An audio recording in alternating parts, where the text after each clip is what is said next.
Hello everyone, the हटमून classes में आप सभी का स्वागत है। आज हम नेट जेआरएफ की श्रृंखला में कन्फ्यूशियस को पढ़ेंगे। इनका टाइम पीरियड था 551 ईसा पूर्व 479 ईसा पूर्व तक। तो ये पीडीएफ आपको टेलीग्राम चैनल @हटमून पर मिल जाएगा। तो चलिए शुरू करते हैं। हम परिचय इनका पहले हम पढ़ते हैं कि परिचय क्या है।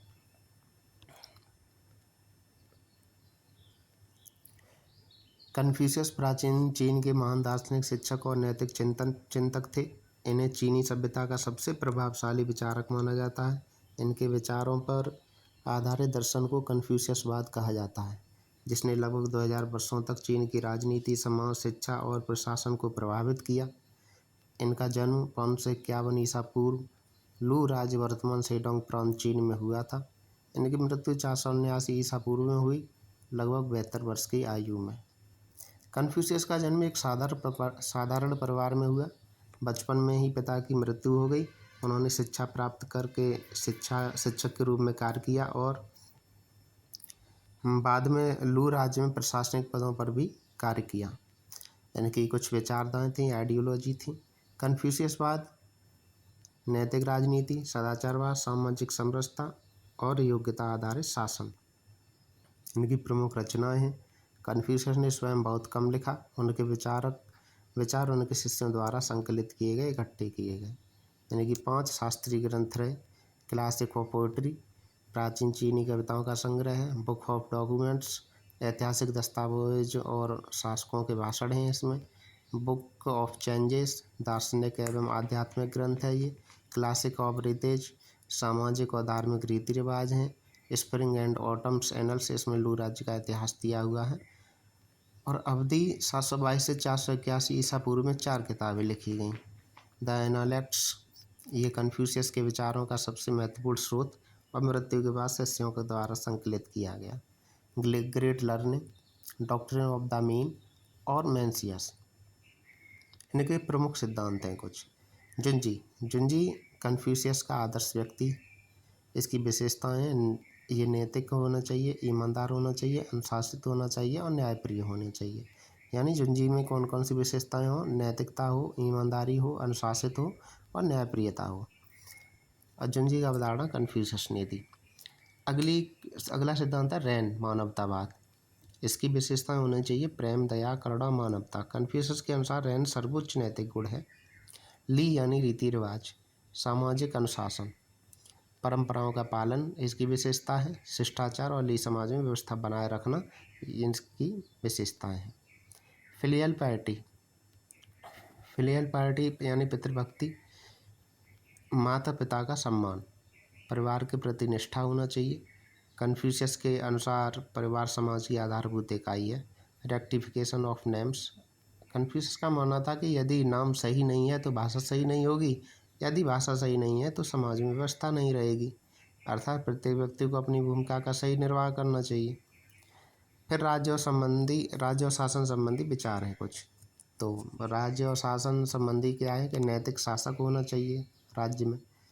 कन्फ्यूशियस के अनुसार शासक नैतिक होना चाहिए, उसके अंदर नैतिकता होनी चाहिए। शासन बल से नहीं, चरित्र से चलना चाहिए। उन्होंने कहा यदि शासक सदाचारी होगा तो जनता स्वयं खुद उसका अनुसरण करेगी। शासन का उद्देश्य जनता का कल्याण, सामाजिक शांति और नैतिक विकास, यानी जनता का कल्याण करना शासन का उद्देश्य होगा।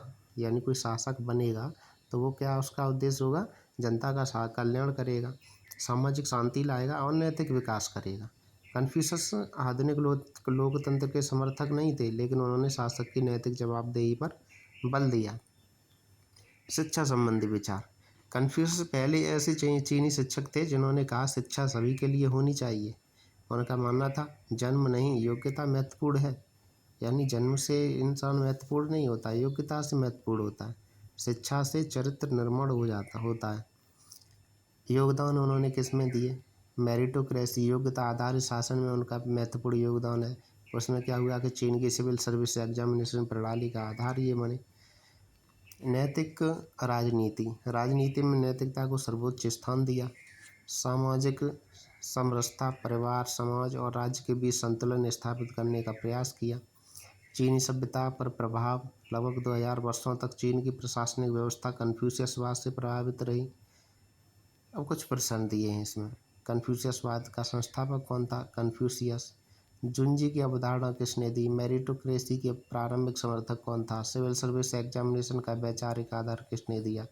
फ्लेल पार्टी किससे संबंधित है? तो ये सभी के सब आंसर हैं कन्फ्यूशियस। यानी कि प्रसिद्ध कथन दिए हैं कुछ। तो to govern is rectify, Hindi देखिए इसकी शासन का अर्थ सुधार करना है। The strength of a nation derives from the integrity of the home, इसकी हिंदी क्या है? राष्ट्र की शक्ति परिवार की नैतिकता से आती है। Let the ruler be a ruler and the subject be a subject, ये क्वेश्चन आ चुका है पिछली बार कई बार, मतलब शासक शासक रहे और प्रजा प्रजा रहे। The superior man thinks of virtue, the smell man thinks of comfort, श्रेष्ठ व्यक्ति सदाचार के बारे में सोचता है, सदाचार व्यक्ति वो साधारण व्यक्ति आराम के बारे में सोचता है। The gentleman understands what a right, the petty man understands what a profitable, सज्जन व्यक्ति न्याय को समझता है, छोटा व्यक्ति लाभ को समझता है। The ruler is like the wind and the people are like the grass, when the wind blows the grass bends, शासक हवा के समान होता है और जनता घास के समान होती है। हवा जिस ओर चलती है घास उसी ओर झुकती है, यानी शासक जैसा कृत्य करेगा जनता भी उसका अनुसरण करेगी। शासक चरित्रहीन होगा तो जनता ऑटोमेटिक अपने अंदर वैसे विचार ले आएगी। शासक चरित्रवान होगा तो जनता भी उसका अनुसरण करेगी, चरित्रवान बनेगी। उसका मानना ये था कि शासक को कैसा होना चाहिए? चरित्रवान होना चाहिए।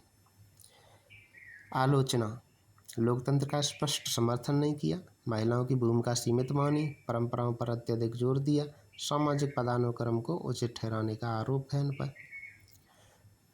एक पंक्ति में क्या है? कन्फ्यूशियस की ये ट्रिक है कि नैतिक शासन, जुंजी, रेन, फिलाइल पार्टी, मेरिटोक्रेसी आ जाए कहीं भी तो इसका आंसर क्या होगा? कन्फ्यूशियस। धन्यवाद। इसका PDF टेलीग्राम चैनल में मिल जाएगा। चैनल को लाइक कीजिए, सब्सक्राइब कीजिए, शेयर कीजिए।